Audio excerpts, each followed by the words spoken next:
The Amazon Music project came about because somebody I met a long time ago while trying to work on a proposal reached out. She saw that I was directing and that I had actually worked with one of her old colleagues. She saw the videos that I did for a colleague and she was like, yo, I'm ready to work with you. I have this project. And she just reached out. She DM'd and we hopped on the phone. And at first I was like, I didn't know what it was going to be for.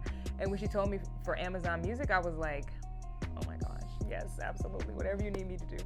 Production days were kind of crazy. We only had 2 production days, but they were full because we were filming in both DC and LA and Nashville. We're trying to figure out, all right, Mickey needs to be ready at 12 in LA, so that means we need to film Jamila at 9 a.m. Eastern Standard Time so we can get everything we want from her. And the woman in Nashville is going to be ready at 4 o'clock, so we got to make sure Mickey's ready at 1 o'clock. I mean, it was so much, but we had a storyboard. We knew what we were going to be talking about. We knew the questions that we were going to answer. We had worked on our schedule so many times. Our associate producer was like combing through the schedule so many times. We had production meetings with everyone, production meetings with just the talent. So we were ready by the time the day came. And I think the hardest part about production really is like preparing for the production, right? But if we have our story, we know what we're gonna say, and then we prepare as much as we can before the day of, the actual day of isn't so bad. It was actually pretty smooth. I have been working in television for over 10 years, but it was just last year when virtual production started to pick up. And I find that I get to utilize the same skills, right? Like first understanding still, what is the story that we want to tell? And for Amazon Music, we wanted to tell the story of 2 Black women, 2 creative Black women working together to combine their different art forms, which is music and then actual fine art.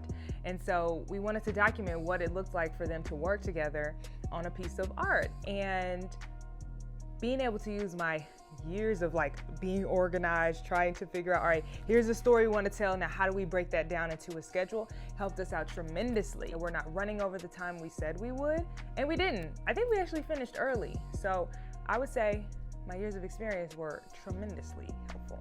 My favorite part about working on this project was actually seeing Mickey's face when she got to see the art and to see Jamila's process. Jamila was so great because she would always send us different types of content. She would send us her time lapses, she would send us her overhead shot, and to see her process and then Mickey actually see the final work of art, it was amazing. And I want to say the other part of this that was challenging was getting the art from DC to LA. This was in the middle of the inauguration, in the middle of the Capitol takeover, and we had to get the art from DC to LA, and it got there late, but we were able to pivot, make it work, and film when we were supposed to before Mickey had the baby, which was such a big deal. So I'd say that was my favorite part. Any story that you want to tell can be documented both in person and virtually.